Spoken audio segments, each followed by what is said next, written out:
दोस्तों, हमारे साथ ऐसा कितनी बार होता है कि हम अपनी किस्मत को कोसते हैं।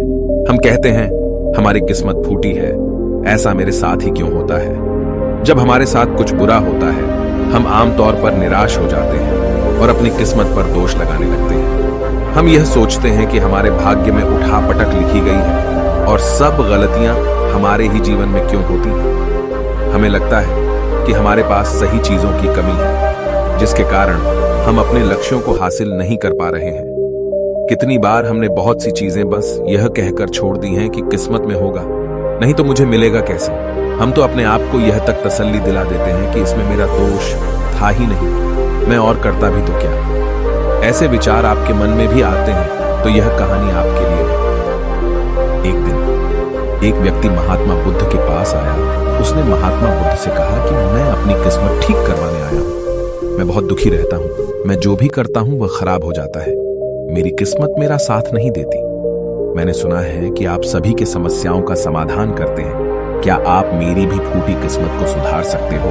महात्मा बुद्ध जी ने कुछ पल उसकी आंखों में देखा और उससे पूछा, यह फूटी किस्मत तुम्हें कहां दिखी? तुम्हें ऐसा क्यों लगता है कि तुम्हारी किस्मत फूटी हुई है? उस आदमी ने कहा, मैं जो भी करता हूं तो वह हो नहीं पाता, तो मेरी किस्मत फूटी ही हुई है। किसी वक्त मेरे पास सब कुछ था, धन, सुख, आनंद। फिर मेरे माता पिता गुजर गए। जैसे जैसे करके मैंने अपनी खुद की परवरिश की।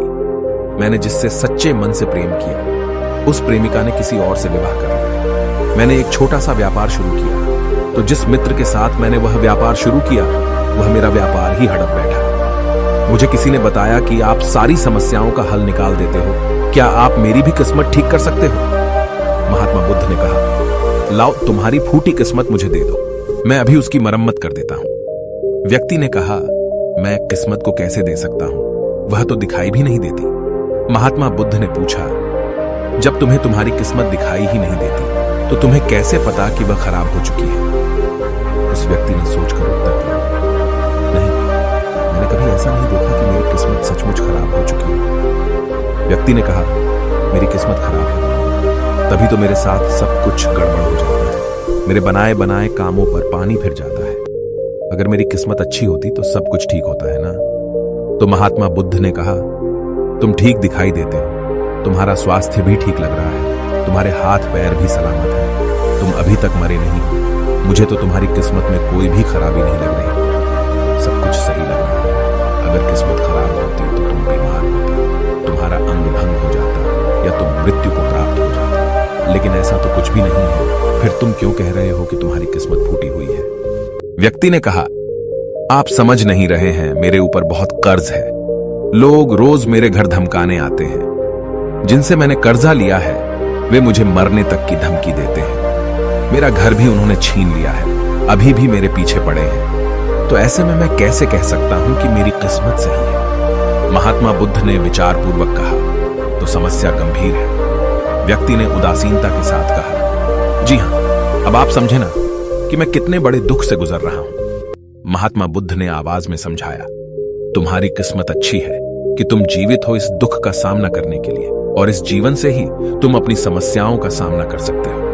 व्यक्ति ने कहा, बुद्ध, आप नहीं समझ रहे हो। तब महात्मा बुद्ध ने उससे कहा, समझ तुम नहीं रहे हो, आओ मेरे साथ आओ। महात्मा बुद्ध उसे व्यक्ति को अपने साथ पास वाली नदी के किनारे ले गए और कहा, यह देखो इस बहती नदी को। इस नदी में अगर मैं एक पत्ता गिरा देता हूं तो तुम मुझे बताओ, यह पत्ता किस दिशा में बहेगा? व्यक्ति ने कहा, पत्ता तो नदी के बहाव के साथ नदी की दिशा में ही जाएगा। बुद्ध ने कहा, बिल्कुल सही, अब बताओ पत्ते की किस्मत किसके हाथ में है? व्यक्ति ने कहा, इस पत्ते की किस्मत नदी के हाथ में है, वह जहां चाहे इसे ले जा सकती है। तो महात्मा बुद्ध ने कहा, लेकिन पत्ते तो मेरे हाथ में हैं, मैं चाहूं तो इसे नदी में डाल सकता हूं, चाहूं तो नहीं। व्यक्ति ने कहा, तो फिर इसकी किस्मत आपके हाथों में है, आप जहां चाहे इसे डाल सकते हैं। महात्मा बुद्ध ने कहा, लेकिन इस पत्ते की किस्मत मेरे हाथ में नहीं है, मैं जितना भी चाहूं इस पत्ते को सूखने से नहीं रोक सकता, यह सूख ही जाएगा और मर जाएगा। जब तक ये पेड़ पर था यह हरा था, इसे ऊर्जा मिल रही थी, लेकिन अब यह पेड़ से अलग हो गया है। अब बताओ इस पत्ते की किस्मत अच्छी है या बुरी? व्यक्ति ने कहा, अब तो इसकी किस्मत बुरी है क्योंकि अभी अपने पेड़ से अलग हो गया है और ज्यादा दिन जीवित भी नहीं रह पाएगा, धीरे धीरे सूख जाएगा। महात्मा बुद्ध ने कहा, अभी यह मरा नहीं है, अभी भी है, जीवित है, और लाभ यह है कि अभी यह पत्ता वह सब कुछ कर सकता है जो वह पेड़ से लगे रहकर नहीं कर सकता था। बुद्ध ने वह पत्ता हवा में छोड़ दिया, वह उड़कर दूर जा गिरा। तब बुद्ध ने कहा, देखो, पेड़ पर रहकर भी कभी इतनी दूर नहीं जा सकता था, आज इसने स्वतंत्र होकर उड़ने का आनंद लिया है। फिर वह पत्ता उड़कर नदी में जा गिरा। बुद्ध ने कहा, देखा, अब वह पत्ता नदी में तैरने का भी आनंद लेगा, और अगर तुम ध्यान से देखो तो यह पत्ता कितने ही छोटे छोटे जीवों को अपने ऊपर बिठाकर नदी के एक किनारे से दूसरे किनारे पहुंचा रहा है। इस पत्ते की भी किस्मत अच्छी है, क्योंकि वह अपने नए अवसरों को ढूंढने में लगा हुआ है। तुम्हारी समस्याएं तुम्हें उड़ने का अवसर दे सकती हैं, यदि तुम उन्हें सकारात्मक नजरिए से देखो। उस आदमी ने वहां खड़ीडीढ़े होकर महात्मा बुद्ध के बातों पर विचार किया। धीरे धीरे उसने पूरी कहानी के पीछे छिपे गहरे अर्थ को समझना शुरू किया। वह महात्मा बुद्ध की ओर देखते हुए बोला, आप सही कह रहे हैं महात्मा, मैंने अपने भाग्य पर ध्यान देने में अपनी दृष्टिकोण को सीमित कर दिया था। मैं इतना प्रयास कर रहा था कि समस्याओं और मुश्किलों पर ही फोकस करता रहता, जिसके कारण मैं उनमें मौजूद अवसरों को देखने में असमर्थ था। मुझे अब समझ आ गया है कि मेरी फुटी किस्मत बस एक डर और निराशा से उत्पन्न एक धारणा थी।